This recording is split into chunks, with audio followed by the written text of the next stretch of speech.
Olá, pessoal! A nossa aula de hoje, nós vamos falar da função afim. O que é a função afim? É a função do primeiro grau. Primeiro passo, nós vamos entender quando que uma função é do primeiro grau. Primeiro, toda função do primeiro grau tem a sua lei de formação, que é essa, ó. Y é igual a x mais b. Essa é a lei de formação de qualquer função do primeiro grau. Esse a e esse b são chamados de coeficientes, são números. E são números que pertencem ao conjunto dos números reais. Nós já sabemos o que é um número real, nós vimos lá, no início desse ano. Quando a gente fala em número real, vale positivo, negativo, fração, decimal, raiz, dízima periódica, dízima não periódica. Só não vale no conjunto dos números reais as raízes de índice par, tipo assim, raiz quadrada, raiz sexta de número negativo. Raiz quadrada de menos 3, raiz quadrada de menos 2. Esse tipo de número não está incluso no conjunto dos números reais, mas fora isso, todos os outros estão.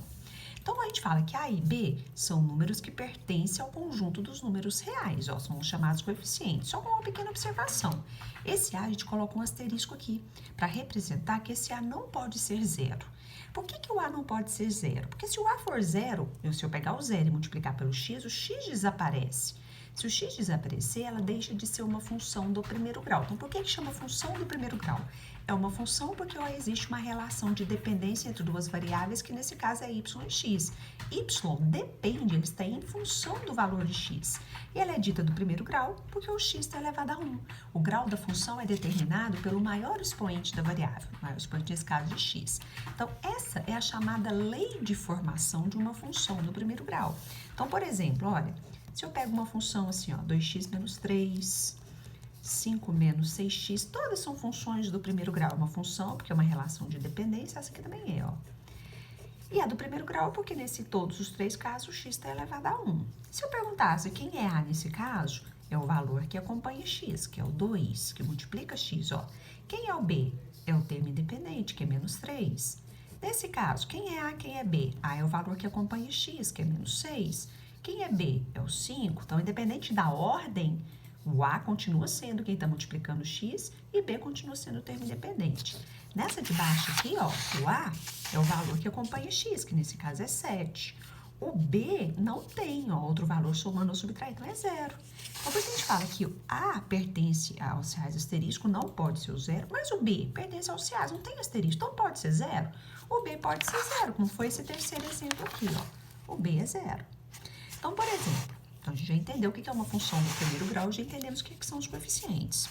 A partir daí, a gente começa a estudar as raízes de uma função do primeiro grau. Então, por exemplo, y é igual a x menos 3. Isso é uma função do primeiro grau. Se eu pedir para vocês acharem as raízes ou a raiz dessa função do primeiro grau, eu estou te perguntando qual é o valor de x que torna y igual a 0. Então, nesse caso, para a gente encontrar a raiz, basta a gente pegar a função e igualar ela a 0. Quando eu igualo a função a 0, passa esse 3 negativo, subtraindo e somando, eu vou achar que x é igual a 3. Então, x igual a 3 é o valor que torna o y igual a 0. 3 menos 3 dá 0. Então, quando a gente chama de raiz de uma função, ou zero de uma função, também é chamado de zero, é o valor de x que torna o y igual a 0. Ok? Outra observação importante. Toda vez que a gente fala em função, toda função tem o seu gráfico. Então, por exemplo, eu vou pegar essa função, ó, y é igual a x mais 1, é uma função do primeiro grau. O que seria o gráfico dessa função? O gráfico de uma função do primeiro grau, ele é sempre uma reta. Então, isso eu tenho que saber. Então, toda vez que eu for construir o gráfico, que é uma função do primeiro grau, o gráfico vai ser uma reta. E essa reta pode assumir duas posições. Ela pode ter essa inclinação ou pode ter essa. A gente fala que essa ela é crescente e essa ela é decrescente. Mas eu consigo determinar se ela vai ser crescente ou decrescente sem construir o gráfico, antes de construir o gráfico, apenas fazendo uma análise da função. Basta eu olhar esse valor de A, que é o valor que multiplica x. Se esse A for positivo, o gráfico vai ser crescente. Se esse valor de A for negativo, o gráfico será decrescente. Então, essa é uma observação importante, ó. O gráfico de uma função do primeiro grau é sempre uma reta, ou crescente ou decrescente. A positiva é crescente, A negativa é decrescente. Ah, mas como é que eu faço para construir esse gráfico? Aí a gente recorre na geometria, né? A geometria diz que 2 pontos determinam uma reta, então 2 pontos são suficientes para a gente montar esse gráfico. Aí é o seguinte, como é que eu posso montar? Aí eu dou uma dica importante. Esse valor de B aqui, no caso é 1, é sempre o valor onde o gráfico toca o eixo Y na função do primeiro grau. Então, no caso, como B é 1, eu vou lá no y igual a 1 e vou marcar um ponto. Ó. O gráfico vai passar por esse ponto. Ah, mas como é que eu preciso de 2 pontos? Eu preciso de um outro valor. Então, para você determinar, você pode, nesse caso, pegar o ponto onde o gráfico toca o eixo x. Ah, mas qual é o ponto onde o gráfico toca o eixo x? É a raiz da função. Você iguala a 0 e acha o resultado. Então, por exemplo, nesse caso, eu fiz aqui no cantinho, ó, x mais 1 igual a 0, eu vou descobrir que x é igual a menos 1. Então, esse gráfico vai passar no menos 1, que é a raiz da função, é o valor de x que torna y igual a 0, e ele vai passar sempre no b, né, que é, no caso, o termo independente. Então, se eu tenho 2 pontos, a partir do momento que eu tenho 2 pontos, basta eu agora passar por ele a reta. Vou traçar a reta aqui, ó, com a régua, não fica torta, né? Então, se vocês observarem, ó, o gráfico fica assim, ó, vai passar pelo B, que é o ponto onde o gráfico toca o eixo Y, e pela raiz. Ah, mas tem outras maneiras? Tem. Você poderia, por exemplo, a função é essa, y igual a x mais 1. Um outro caminho é você montar essa tabelinha e jogar 2 valores quaisquer para x e montar o gráfico. Ah, vou jogar 1 e 2 para x, por exemplo. Se eu substituo esse 1, vai ficar 1 mais 1 vai dar 2. E se eu substituo 2, 2 mais 1 vai dar 3.